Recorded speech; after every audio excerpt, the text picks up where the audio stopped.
Hello, everyone. Welcome to Mind of the Football Fans podcast. It's been a minute. We missed you guys so much. I hope you guys missed us as much as we missed you. We missed talking about football. I'm David. He's Spy. Spy, how you doing? I'm very good today, David. How are you? I'm very good. I'm very good. I'm just jolly to be back. Love talking about football, and it was quite hard. 2 weeks without football was killing. Well, there was international football, but that doesn't count. Club football was where the main thing is. Do you mean 2 weeks without football? Or two weeks without the podcast. No, no, 2 weeks without football, but then obviously the podcast, me and you talking about it. Obviously, we were talking about it, but there wasn't really Yeah, much that's to talk what I missed. about. That's what I missed. I didn't really miss the 2 weeks without football. I missed that. Talking Yeah, about it. Yeah, yeah, definitely, definitely. So, and as always, we have to start by just saying thank you guys so much for your support. Thank you so much for like vibing with us. We're almost done with the season, but we'll get to that in a minute. We'll get to the details about being almost done with the season. But we just want to say thank you guys so much for your support, and as always, please don't forget to like and subscribe. We really appreciate liking and subscribing. Also, don't forget that this is not the only place you can catch us. We're everywhere: TikTok, Spotify. Sorry, wherever I get a podcast, our podcast, Google Podcasts, Spotify. And I think very soon these videos you see will also be on Spotify soon. So, as you listen to it, you also be seeing it live and direct on your screen. When you're gymming, whatever you're doing, to be right there. But as always, you always find us on TikTok and Instagram. Spy, you excited? 100%. So excited. 100%. Yeah, he's 100% excited. And yeah, so definitely. So thank you guys so much. And this episode, I think 24 or something. But anyways, let's forget the amount of episodes. This match week 30.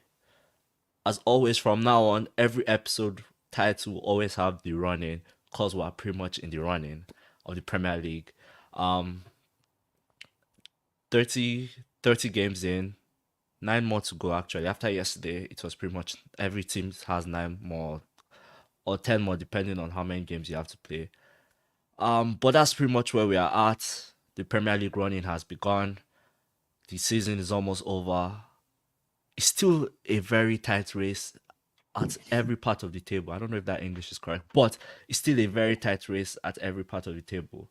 The top is a race on its own.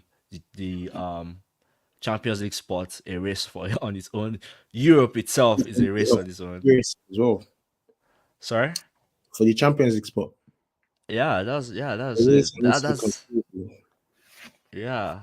And then obviously you have the relegation battle. So there are just races everywhere on the table. It's just up, down, non-stop, and it will keep moving as we keep going towards the final days of the season. But as always, we have to start with our questions. For you guys. Again, we'll always have this one just to connect with you and vibe with you guys. What team do you support? Please let us know in the comments. I'm an Arsenal fan. He's a United fan, No, and I'm not football fan. questioning it. He's a football fan. Okay, now he's questioning it. He's a football fan. Yeah. So let us know in the comments what team you support. If you are listening to this on your phone, um, type it in the comments. Yeah, I think Spotify has the ability to like allow you type stuff in the comments. So please let us know what team you support. And the second question is, how are you feeling as Premier League running has begun? So Spy, I'll start with you. How do you feel? Do you feel excited? Do you feel scared? Do you feel anxious? What do you feel?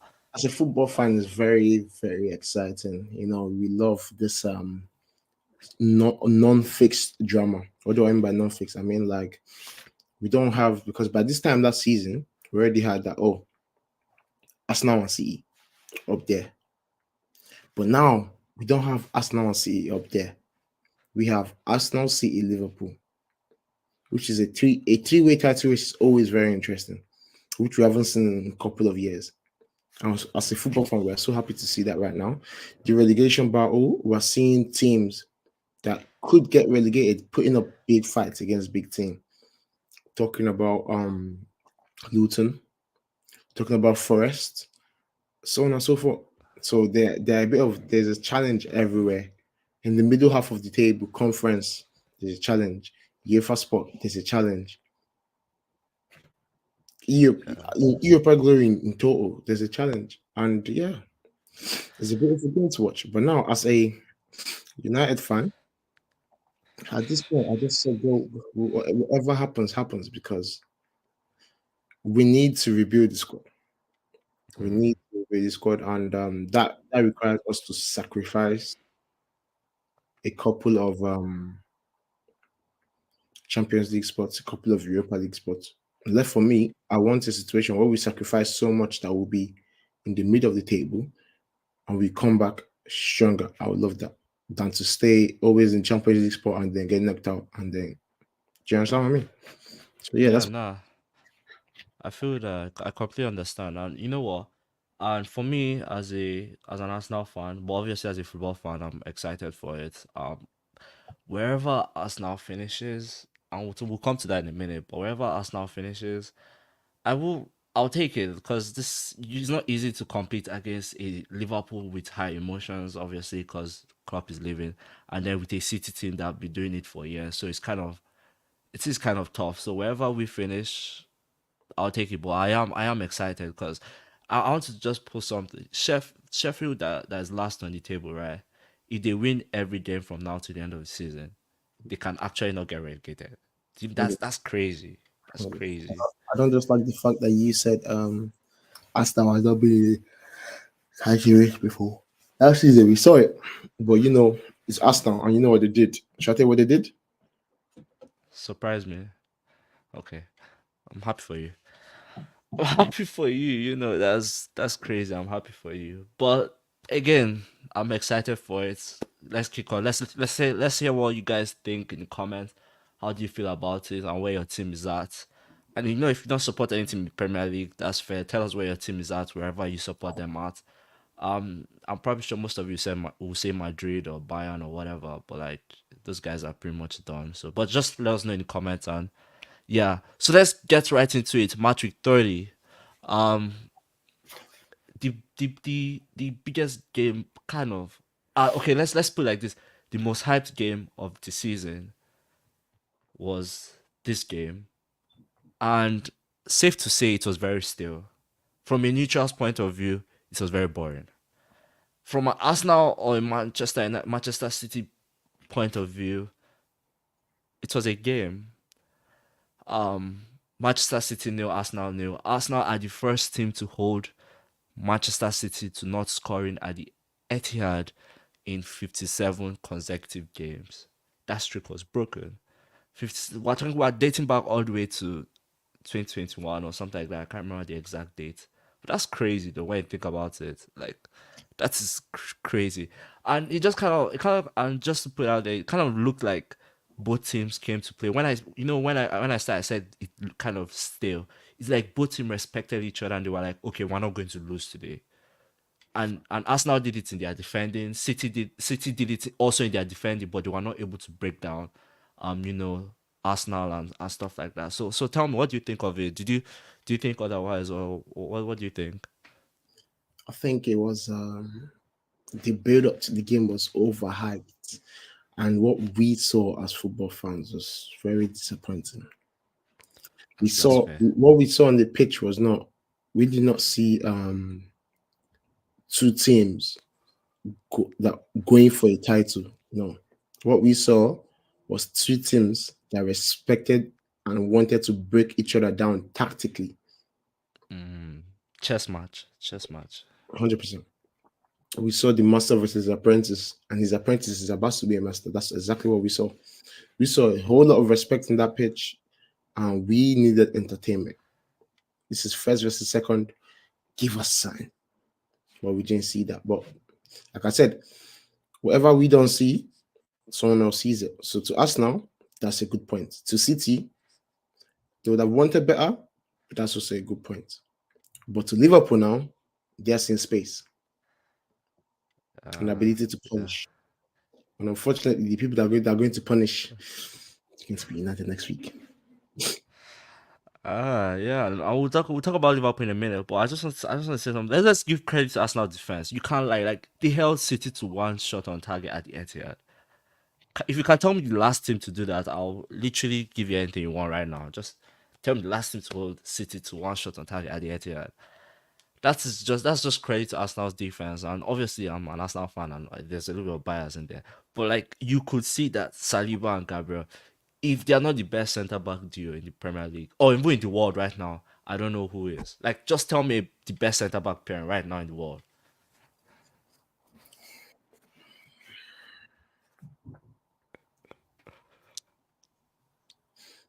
Should I be honest? Yeah. Give me a second. Oh, he's Leipzig. he's he's he's Le- researching. Leipzig. Leipzig. I can't even start with this. I can't. I'll just take that one. I'm never going to argue with you. Take that because I can't remember. I'm pretty sure Leipzig has conceded more than 25 goals this season. I'm pretty sure. I'm 100% sure. How many Um, clean? How many? Let's talk about stats. What's the most clean sheet? in the Premier League, Yeah. Arsenal. By how many? I think probably by two or three. Well, Nana is up there. And look how you What know does that. Onana? What does Onana have to do with this? I'm What does just saying. Onana have to do with this? Because like at the end of the day, it's not always about the keeper, it's always about the defending. I'm not talking about the keeper though. I'm talking about like the defense. They Bro, are the best part. so so Gabriel and Saliba, they've been they've been world class this season. But the only way I'll hear best is when they enter semi-finals of the Champions League. Other than that,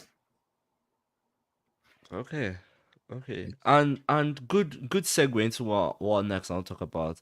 With this, obviously, with this result, obviously Liverpool are the ones that benefited. And it looks like this race is literally going to be a three-team race.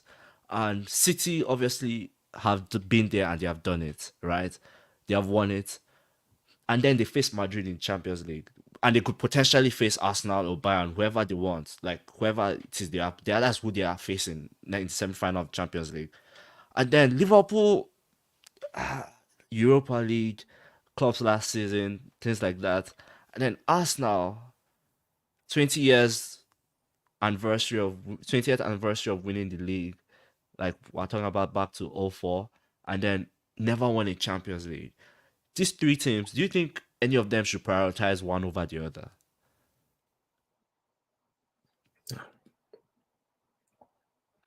no. You have to go for everything die hard. That's all I can say. I don't think there should be no prioritism because what's the point if you prioritize this and you win and you end up not winning any? It's better you go for everything with full force and then your fans, oh, they see, okay, we did try, and then let's say you don't even win. It's better to try than to prioritize. So I think, and there's no manager that wants to win this more than this. You, Hmm. if once you're in that position, you want to go for all. You want that treble. You want that history. You want that remembrance of you as a manager. Oh, he did this job with this year. Hmm. That's what they want. There's no, because I'm saying it gets to a point, right? If I'm Liverpool, right, I'm saying, okay, I've already won this, like I've already won the Europa League, and then I'm like, this club's last season. Let me prioritize Prem. If I'm City, I've been there, I've done that. Obviously, I want to win fourth, but if I'm not in the position to like win it, like, cause that's my next question, right? If I'm not in position to win it, do I then move on, stay focused on the Champions League? And if I'm Arsenal, I can't necessarily kind of prioritize one over the other. You know what I mean? So like when we get to that point, what do you think? Should they just keep focusing heads on all whatever they're in? That's the only way to move forward as a football club. That's the only way then to, whatever they're in, whatever the competition is, you play your strong lineup and you get the win. But as for us now, I will feel like they should just stop trying, because they're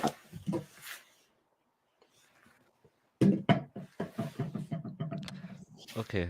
And I told you my next question. Which obviously City are 3 points behind Liverpool, and if City start dropping points, when or do we ever count them out of this? title race? Because obviously we want them to like keep going, but do we? Is there a point where like, okay, City, like there's no point again. Just don't worry. Just face Champions League.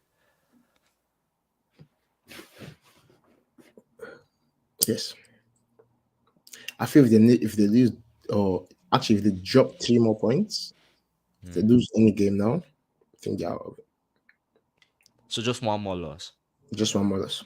Even one more draw, they'll be out of it. Because the way I've seen Arsenal's fixtures, Liverpool, I can't even say Liverpool's fixtures are hard because right now Man U is like a championship team. But yeah, so Liverpool, I feel they're going to go everything full force. Arsenal, same thing. We saw their run before City. We saw all W's. Same with Liverpool. What you come back for them though, and yeah, that's what I feel. Yeah, okay.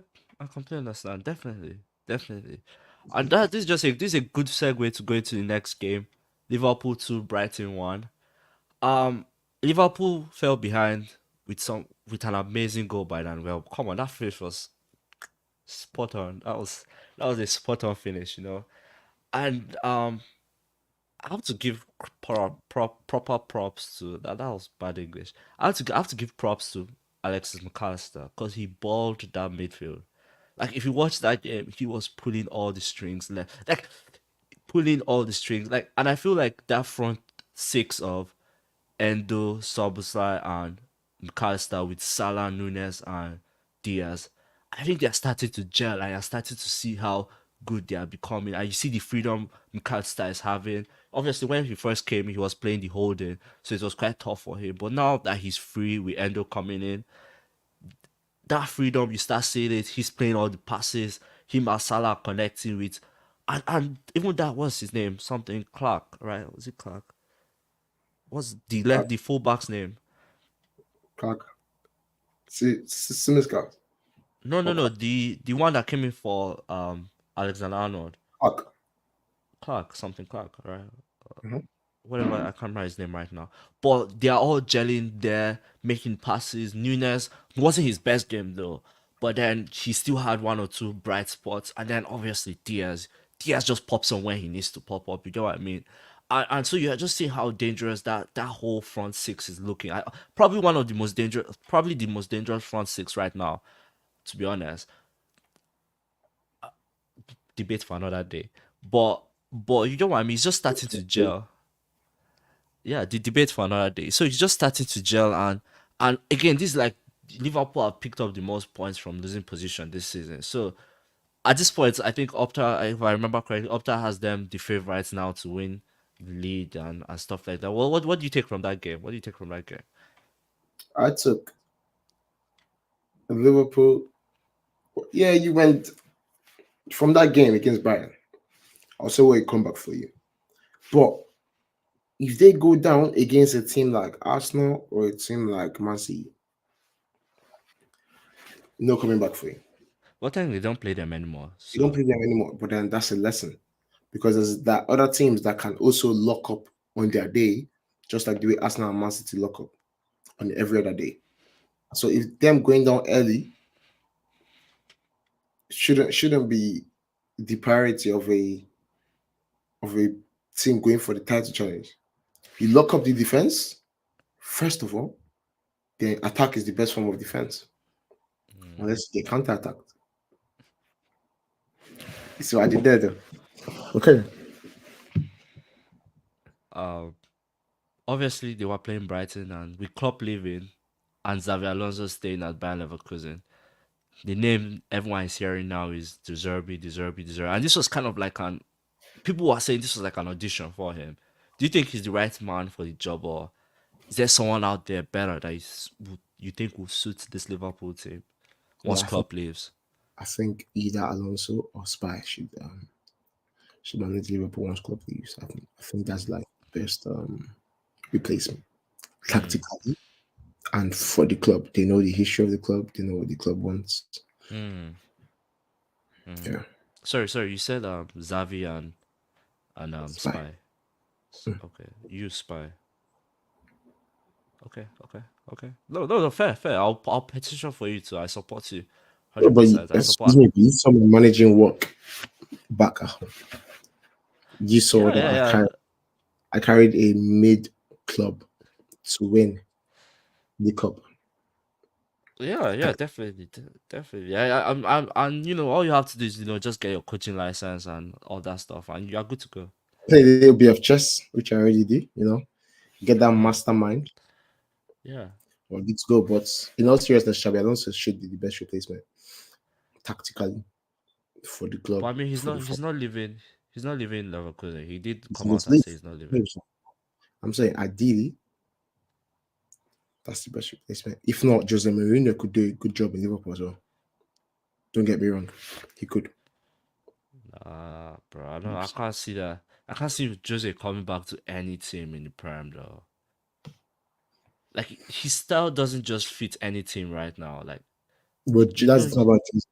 There's nothing like his style. His style has changed over years, and I think just because you mentioned his style, I'm going to speak like him because his style it changes over the years.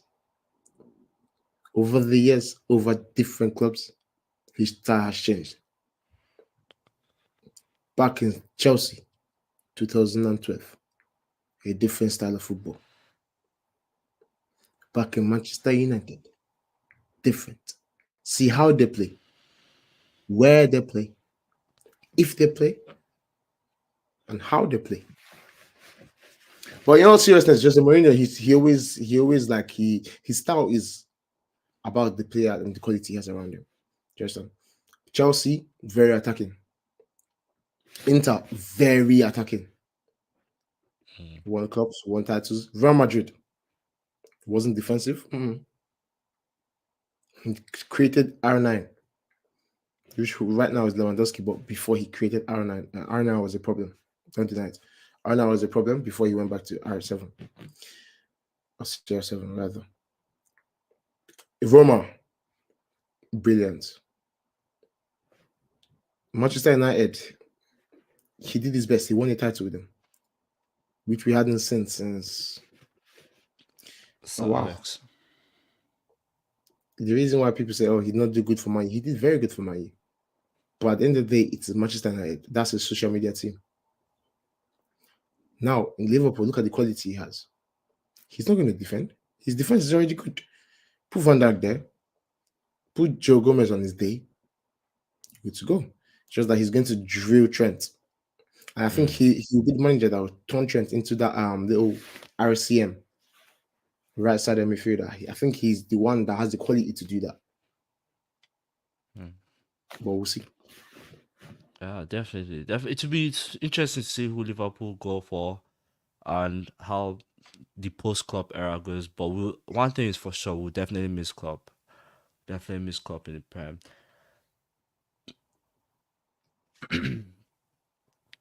Brentford won, Manchester United won.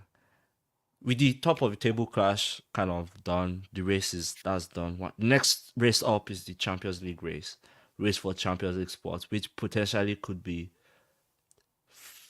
fifth, fourth and fifth, depending on how good the other teams do in the other European competitions. Fourth and sixth. No, no, fourth and fifth. Sixth. I don't want to know why you said six because I have I an think idea why. what's the idea? I have an idea, but I'm just not going to say it now. Can you just Um, say it? Yeah, honestly. that you think United would finish Fifth. up. United is finishing fifth. Okay. But let's be fourth and sixth. Why? If Well, United should finish because fifth, exactly the new owners it kind of blocks out. Let's hope for the best though. But carry on, please, David.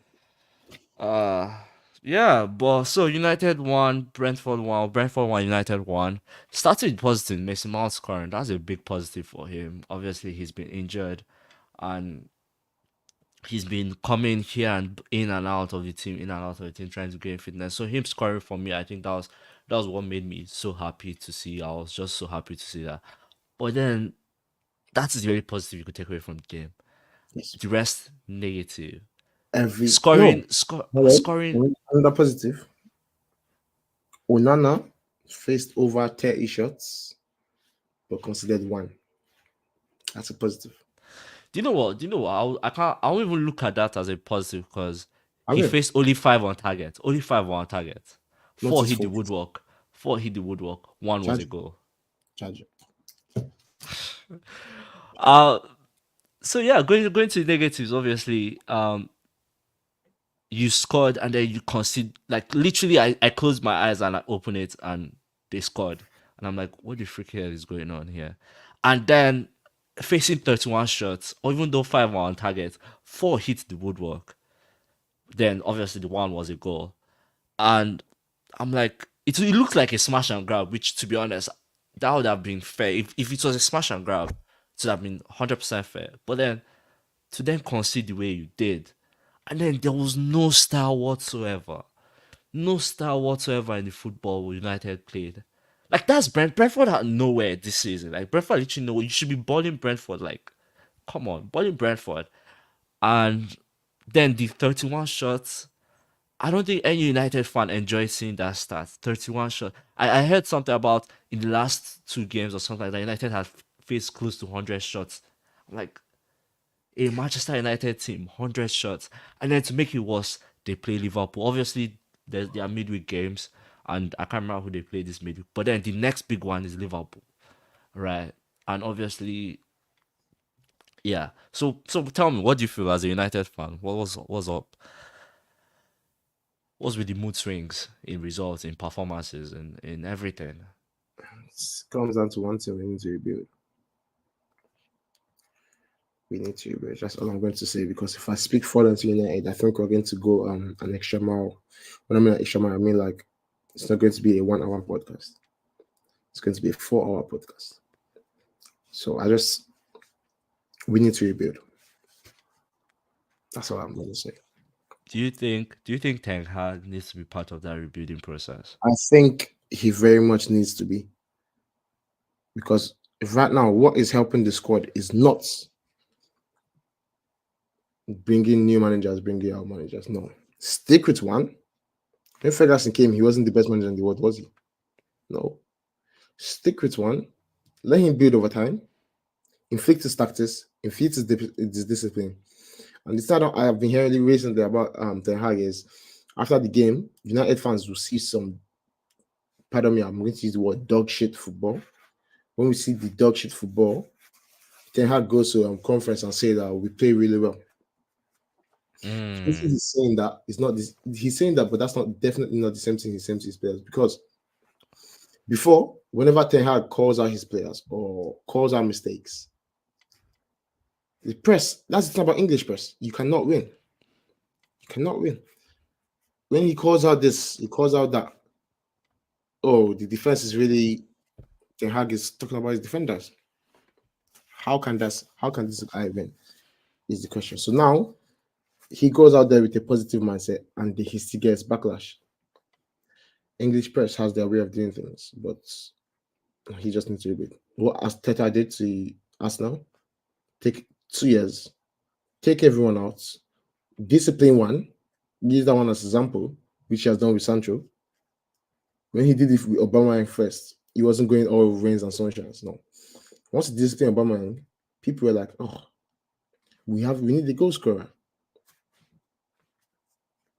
Same thing with Sancho. Well, I'm sorry, but Sancho is not a goal scorer. Sancho is a showboat. And we can have two showboats on one squad. mm. Either you get rid of Anthony or you get rid of the inside. That's what I can say. Yeah, I mean, he's already in year two, so I guess he's kind of running out of time. So we should expect something better next season. Obviously, and then new management coming in, that kind of adds extra pressure to it. But yeah, it's one of those games where you look at United and you look at the result and you're like, yep, they definitely escaped that one because four of shots hit the wood post and yeah, Woodwork. so the woodwork, yeah, it's kind of tough. You look at it and you're like, right. But anyways, let's move on to the next team fighting for that. last champion or the one of the two Champions League spots. Tottenham 2, Luton 1. Can't lie, Luton had Spurs on ropes for a minute. They were tangling with Spurs for a minute. We, Spurs couldn't. I think we kind of expected it. I mean, yeah, Luton are fighting for their lives, isn't it? And they had Spurs on ropes, and so just like, okay, Spurs, what do you have to offer? And Spurs showed it. Even though they were unlucky with some of their shots hitting the woodwork, like that Son chance, Son hit the woodwork, and then I can't remember if it was Werner or who was the person that tried to place it, and then the guy cleared it off the line, and I'm like, okay, it kind of looks like it's not just their day. And then obviously Brandon Johnson comes on, and he starts being positive down that right hand side, and then the on goal, and then obviously Captain Fantastic stepping up. So yeah, My, Spurs overall, what do you think of Spurs? And yeah, I think handball is a myth, but Spurs get results. fair enough. I mean, he's not going to change though. Whatever handball is, he's not going to change it. You know what I mean? He's not going to change it. He's just going to keep Oh, playing. as far as to get results, why would you change it? Do you get me? Yeah, and if Luton were a team that like was City, they were punish Spurs because like the way Pedro Porro and Dustin whatever his name is Dogi are usually on the pitch, they're always high, like always high. So there's always space. They're always playing three, and Besuma is the one having to drop back. Any team that can figure that out can exploit Spurs with That's what I'm ease. saying. That's literally Pep football. What if you look at it from a box perspective or a pentagon perspective? Once your fullbacks are higher than the wingers and your wingers are playing in, you notice that okay, the defending team is literally boxed. Picture it: fullback is here, fullback is here. That's one. Centre backs are high up the pitch, so you're literally where they want you to be in that little pentagon or whatever it is, whatever the shape may be. But in football terms, it's boxed. So you're boxed in, and for a defending team to be boxed in, 9 times out of 10, you're going to concede if the opposing team knows what to do. That's when we watch City. They box you in, now they play passes around you. And once you step out of a position to mark this fullback, you're giving that space for the winger. So there's always going to be space once you box a team in. Yeah. That's why it's Uh, become money. Oh my god. that's it. Just get your coaching license, but before we When move you on come to to the let me take my coaching license. Let me know. yeah, before we move on to the final prediction, because from now to the I don't know if I could probably didn't tell you this, but from now to the end of the season, I'll be asking you some predictions, and I want to see if it change or if it remain constant. But take note, we'll also revisit it. We'll also revisit our first predictions from the beginning of the season. So Aston Villa 2, Wolves nil. It was a weird game, innit? Because Wolves just had 12 fit senior players. So Yes, innit? let's give Wolves the benefit of the doubt. They had only 12 senior players. That's kind of crazy. It is kind of crazy. So Injury crisis, whatever crisis they're facing, it's not really looking good right now. it's not looking good. And Villa, yeah, Villa just cruising. I can't really say anything bad about Villa. Um I mean, what technically can you say about Villa? Like, they're just cruising. They're enjoying, being not necessarily chasing for a title, just having kind of a gap in that Champions League. That fourth place is they have kind of gripped it more or less, to be honest. So, except they probably got like this 3 game losing skid, and then Spurs catch up or United catch up. That fourth place is kind of theirs. Until United catch up. Definitely, definitely. Mhm, mhm. And with my prediction, so who do you have for your champion?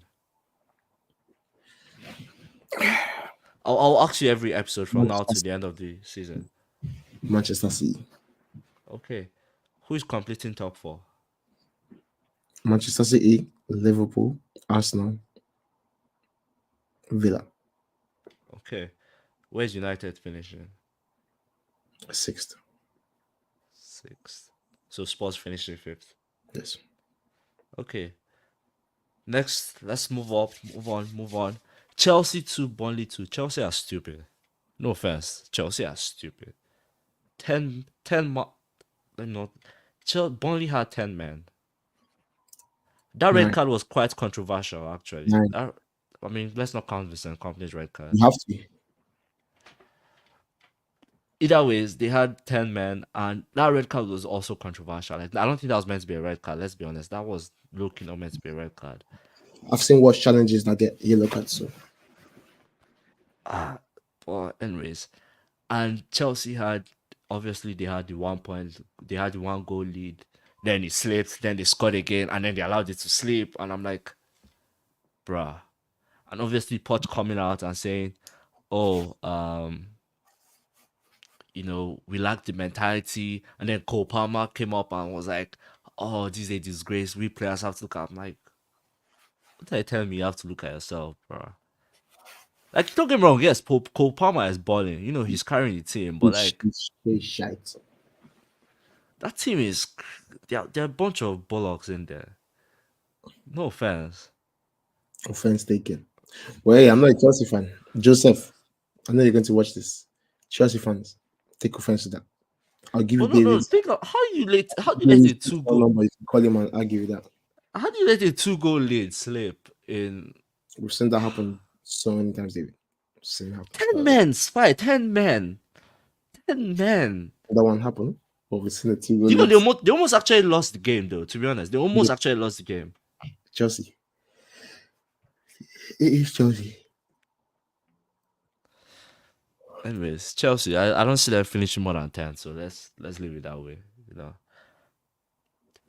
Newcastle 4, West Ham 3. That was a game, though. That game was more interesting than the City Arsenal game. As an Arsenal fan, I prefer watching Last that time West. defensively was shocking. You went 3-1 up and considered 3 goals. Nah, bro, that last penalty though, that penalty. Don't get me wrong, Harvey Barnes finishes were amazing, but that second Isak's penalty, that is sauce. That is a sauce call right there, Spy. You can't tell me that isn't sauce. Like I said, you can avoid some things. The 100% is a source call is Newcastle at St. James's Park. That's where we've seen the weirdest of things happen this season. We've seen Guimaraes elbow someone and not get booking for it. That's true. That's We've true. seen the ball go out of play clearly on the camera, but they count as a goal. We've seen so many things from St. James's Park this season that we cannot even get into. So whatever happens at this point, just say, man, sneakers. Yeah. And then just to brush on some other results, especially this one, I can't see how stupid this one is. Bournemouth to Everton 1. Oh my gosh, Seamus Coleman. I don't know what he was doing. Like they actually equalized, and then he just was like, "Here you go, have it, have this, take. This is yours." I just, you know, bumped it into the ground. I'm like, bro, what's going on? I looked at it and I was like, Christ, how do you even do that, Spike? Like, what lack of concentration, what lack of communication goes on at that point that you miss? You just chested into. He literally like bumped it into his own goal. Like, how do you miss that? He was paid two bitcoins. Because the questions that it comes down to: are you for us or are you against us? That's what it comes down to. Did you wake up this morning and place a bet for the other team to win? Like Loki though, I had to go back and I was watching. I'm like, why you just why you just not like there was no threat whatsoever to that boss, right? No threat whatsoever. Uh, anyways, moving on. This was a game. This was a game right here. Sheffield 3, Fulham 3. I remember, if you can remember, at the beginning of the episode, I told you if Sheffield win their games, or at least win 65% of their games from now to the end of the season, they actually won't get relegated. That's how close it is. Right? That's how close it is. But obviously, they were stupid in this game. They had a 3-1 lead. Frustrations, though. we saw some goals of the week in that match. Oh, Rodrigo Muniz. That's the most informed striker in the Premier League right now. Rodrigo Muniz, most informed striker in the Premier League right now. Tell me any striker, and I'll be like, nah, it's not possible. That guy is in form. I think he has what, like 9 goals in 8 games, or 8 goals in 7 games. I'm like, that's it. He's having the form of his life right now. Like crazy, crazy. But Sheffield just stupid. Give up the lead 3-1. I'm like, Then the life of a Sheffield side. bro, come on. And then to round match week 30 up, Forest 1, Palace 1. What a finish from Chris Wood. Oh my days. I That, love that that. was that was what a pass though from Gibbs White, though. That, to pick out that area, like, I mean, obviously I think the keeper could have done better, but to pick out that pass though, that pass ain't easy though.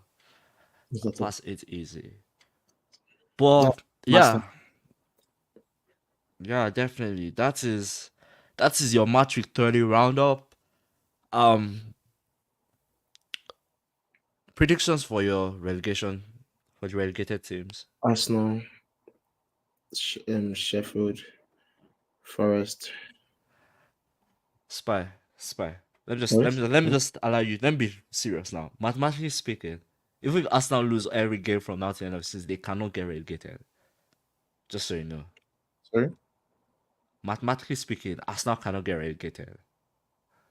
Sorry? Okay. So yeah, that brings us to Seriousness is Sheffield, Burnley, and Forest. Sheffield, Burnley, and Forest. Okay. That brings us to the end of match week 30. Um, Match week 31 is this week actually, starting tomorrow. Um, it should be a good one. Good. I love midweek games. It keeps me excited, keeps me on my toes. So it should be good.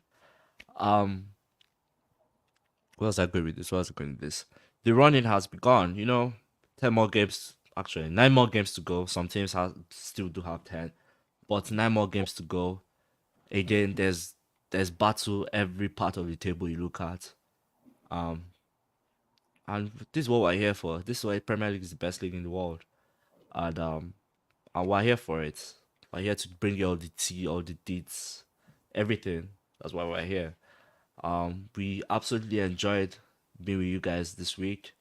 We'll be back next week actually, after both match week 31 and match week 32. So we'll be back after the weekend. We hope you guys have an amazing week ahead. But don't forget, Spy. Tell them, please. Tell them. Don't forget to like the video Yes, and sir. subscribe, and also hit that notification bell on the top right there. Top right. Yeah, Yeah, wherever it is. whatever. You know what we mean. Well, you know what I mean. Yeah. Hit the Yes, sir. notification bell so you get notified anytime we go live or anytime we release a video. Yes, And sir. as always, thank you for the good work. But before we go, we want to say you can find us on Spotify, you can find us on your Apple Podcast, your Google Podcast. We also post some clips on TikTok, and we also post on Instagram. Feel free to drop a follow, drop a comment, and yeah, be part of the family. Yes, sir. Man, football fans family. So we really appreciate you guys for your support. That's what keeps us going. Because left for me, I'd have ditched David, but that doesn't matter. Yeah, we thank you for your support, and we hope you enjoyed the episode. And Yes, more sir. to come. Keep vibing. Keep vibing. Hope you guys have an amazing week. Don't forget to watch the midweek games. We'll see you guys after the weekend. Have an amazing one. We're out.